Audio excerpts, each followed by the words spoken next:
When Mike Bithell revealed his latest short project would splice together the worlds of espionage and solitaire, it's not unreasonable to expect reactions of confusion and skepticism. How would playing solitaire evoke the intensity and spectacle of classic spy cinema? Or how would a conventional espionage plot integrate such a familiar, some might say meditative card game in a believable manner? Given some thought, the combination is not all that surprising.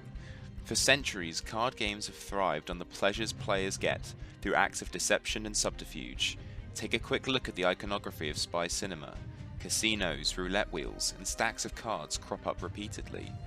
The solitaire conspiracy fittingly places the playing cards front and center as our protagonists. They are no longer tools for our own use against others, but agents of deception themselves. Pitted against an enigmatic hacker working under the pseudonym Solitaire, the player is immediately aware that they are not only playing another version of such a familiar card game, but also actively working to overcome and defeat it. Let me be as frank as possible. You're here because we need your help.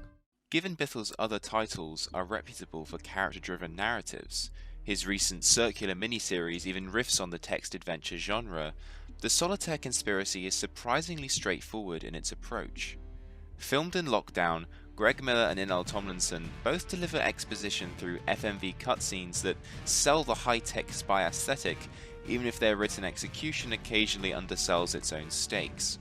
Much of the Solitaire Conspiracy's world is ultimately left to the player's imagination, once again mining on familiar minimalist territory reminiscent of Bithell's prior work. Before starting a mission, a splash screen briefs the player on Solitaire's scheme, and the motivations for sending in specific spy crews. It's simplistic, but gets the job done. Given the name of the game is Solitaire, it's for the best that distractions are minimal, but it's effective in distinguishing each round as its own unique operation.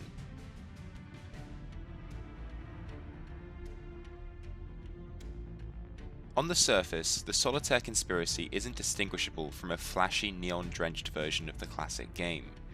4 central home bases indicate where cards need to be deposited, from ace to king, with 8 random piles to the left and right. Playing it feels incredibly streamlined, as all cards can be transferred across piles, as long as its number is lower than the topmost card, regardless of suit. In the initial rounds, this gives a false impression that Bithell has chosen purely style over substance, as it's easy and if anything expected, the players will have little trouble efficiently completing games. However, as players level up and gain access to new suits and more complex layouts, it becomes far clearer why the rule set is so minimal. Instead of straight suits, cards are sorted into different spy crews, each equipped with their own specializations and skill sets. Mantis Group are rough and tough mercenaries, Blood Legacy are the old guard, Drive Team 6 are vehicle experts. These skills aren't just narrative flavor, they alter the way the cards behave. Every face card possesses a special crew ability that enables once the crew's ace card has been placed, and is activated when the card is placed onto a new pile. The aforementioned Mantis Group explodes all the cards in a pile across the board, whilst Drive Team 6 instantly transports the next card for the crew it's placed on onto its home base. These powers are immensely useful, but as the game itself warns you, they can be equally destructive. You aren't just playing Solitaire, but managing it. Since these powers can't be turned off, you have to constantly stay alert and be organized. Otherwise, desired cards could perilously fall underneath several other cards, or be transported somewhere else entirely. At first, these abilities can feel like a hindrance, designed to throw an already treacherous round into further chaos. However, the Solitaire Conspiracy completely transforms upon the realization that these cards are not designed to be mutually exclusive. The design places equal, if not more emphasis on learning how to play special abilities in tandem with one another, rather than learning straight Solitaire rules. The transformation of suits into physical people only heightens the sensation of collaboration and teamwork lying at the heart of every round. Skill arises when you begin perceiving the cards as crewmates instead of antagonists. For example, the Humanity Plus crew removes all the cards of a specific suit from their home base, a power that initially appears incredibly frustrating and, dare I say, useless.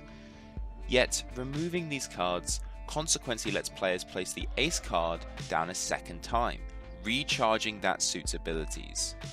Furthermore, if this was combined with Blood Legacy's ability of sorting piles from highest to lowest, it would be possible to get immediate access to several ability cards at once, with a little tactical interference.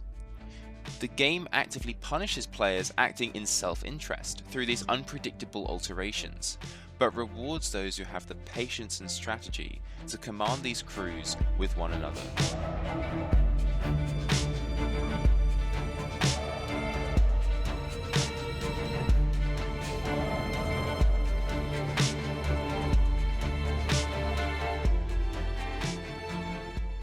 After the 4-hour campaign is over, there's still ample opportunity to practice and master different crew combinations through the skirmish mode that opens up all the unlocked crews.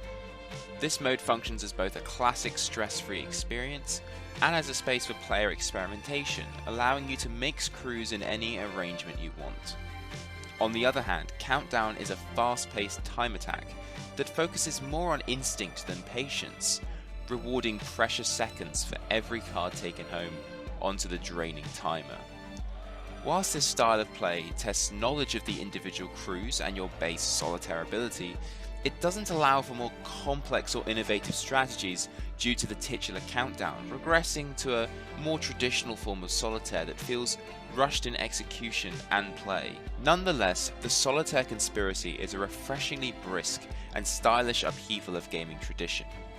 The heightened performances and text-based storytelling won't connect with everyone, but its reframing of a competitive and isolating experience to a collaborative one is worthwhile, reminding us that every spy is only as effective as their fellow agent.